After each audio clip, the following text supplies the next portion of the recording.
रंगभूमि में जब कर्ण से गुरु द्रोण ने कहा था कि अर्जुन से लड़ना हो तो मत रहो सभा में मौन, नाम धाम कुछ कहो, बताओ कि तुम जाति हो कौन। जाति हाय री जाति, हाय कर्ण तू क्यों जन्मा था, जन्मा तो क्यों वीर हुआ, कवच और कुंडल भूषित भी तेरा अधम शरीर हुआ।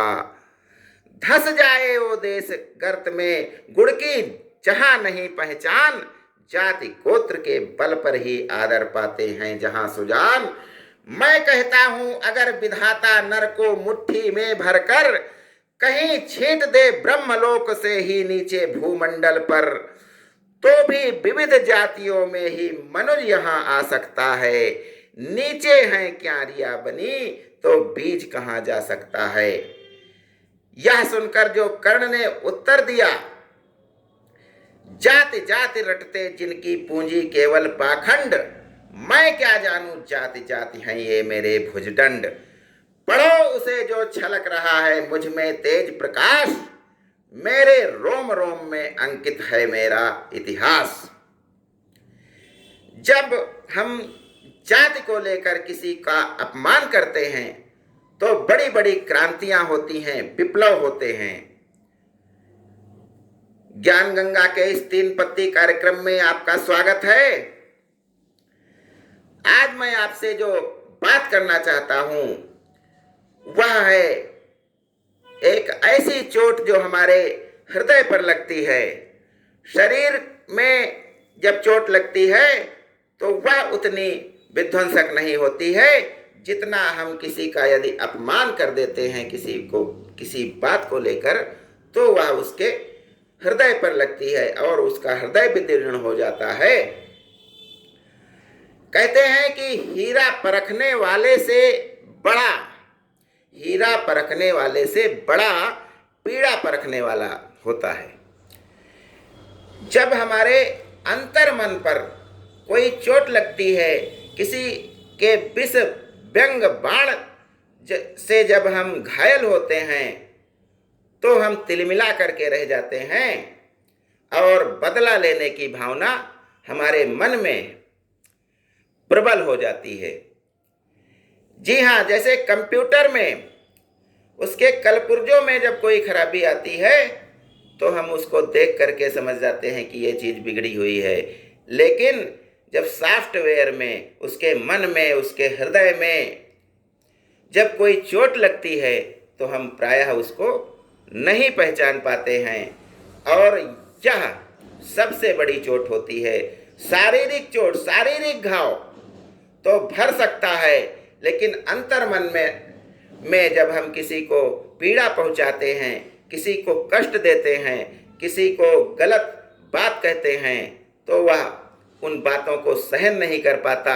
भले वह छोटा है, हमसे कुछ नहीं कह पाता है, लेकिन वो तिलमिला करके रह जाता है और ये चोटें हमारे हृदय में घाव कर देती हैं। कहते हैं कि जो घाव दिखाई देते हैं उनसे ज़्यादा दिल के घाव होते हैं।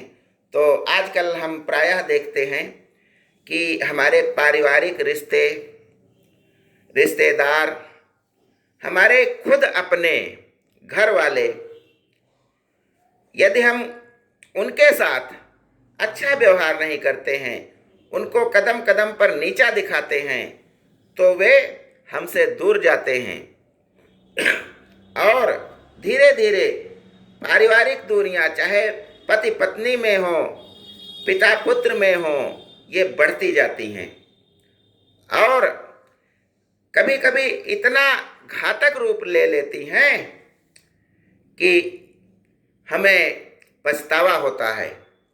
तो हम आज से यह देखेंगे कि अपने हमारा कोई अधीनस्थ कर्मचारी हो या कोई घर का छोटा सदस्य हो या चाहे जो कोई हो, उसको जाति को लेकर, उसके धर्म को लेकर के और उसकी कमजोरियां जो हैं उनको लेकर के जब हम कोई व्यंग बाण छोड़ते हैं तो वह बहुत अधिक असर करता है और इससे वह विदीर्ण हो जाता है उसका हृदय।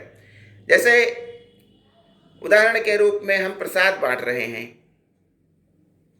कोई बड़ा आदमी खड़ा है, उसको भी हम देते हैं, अब वो हमको प्रसाद नहीं लेता है, यह भी एक हमें बात दुखी कर जाती है। घर के भाई भाई हैं या और कोई हमारे रिश्ते नाते हैं, उनको यदि हम नीचा दिखाने के लिए कुछ कहते हैं तो उन पर यह दुष्प्रभाव होता है, उनके हृदय पर इसकी चोट लगती है जो हमें दिखाई नहीं देती है, लेकिन इसके परिणाम बड़े भयंकर होते हैं। चंद दिन की जिंदगी है, रोज एक एक दिन कम हो रहा है हमारे जीवन से। ऐसे में हम किसी का अपमान करते हैं तो यह अच्छी बात नहीं होती है, लेकिन इसके कुछ सकारात्मक पहलू भी होते हैं। कभी कभी कुछ ऐसा मन में चुभ जाता है, जैसे कोई बालक है, वह कहीं जाता है और उसको हतोत्साहित होना पड़ता है, कोई उस पर व्यंग कसता है तो वह उसी दिल से ठान लेता है कि मैं ये बन के दिखाऊंगा। और हजारों लोग इन व्यंग बाणों से घायल होकर के कुछ ऐसा कर गए हैं जो अगर उनको हतोत्साहित नहीं किया जाता तो वे ऐसा नहीं कर पाते। तो हमें ध्यान रखना चाहिए कि हमें किसी का मजाक नहीं बनाना चाहिए और ऐसा कुछ नहीं कहना चाहिए कि उसके सॉफ्टवेयर में यानी हृदय में वो बात घर कर जाए और हमसे वो दूर हो जाए। अगली बात मैं जो आपसे बताना चाहता हूं कि एक होता है पारिवारिक ब्लैकमेल। तो यह पारिवारिक ब्लैकमेल क्या होता है? जब घर के बड़े बूढ़े और नई पीढ़ी बच्चों के मध्य कोई टकराव होता है तो प्रायः लोग कह देते हैं, जैसे लड़की किसी से शादी करना चाहती है, पिता समझते हैं, घर वाले समझते हैं कि वह आदमी ठीक नहीं है, लड़का ठीक नहीं है, क्योंकि उनके पास अनुभवों का पिटारा होता है।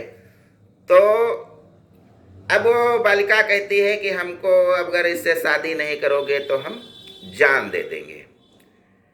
कई मामले ऐसे भी आए हैं कि पिता माता खुद कहते हैं कि अपने बच्चों से कि आप ऐसा नहीं करेंगे तो हम अपनी जान दे देंगे। यह होता है पारिवारिक ब्लैकमेल। जान देने की जब बात कोई करने लगता है तो अगला कितना भी सही हो वह सत्य पर टिक नहीं सकता है और उसकी मजबूरी हो जाती है कि जो ऐसा ब्लैकमेल कर रहा है उसकी बात मान ले, चाहे कितनी भी गलत बात हो। तो ये होता है पारिवारिक ब्लैकमेल।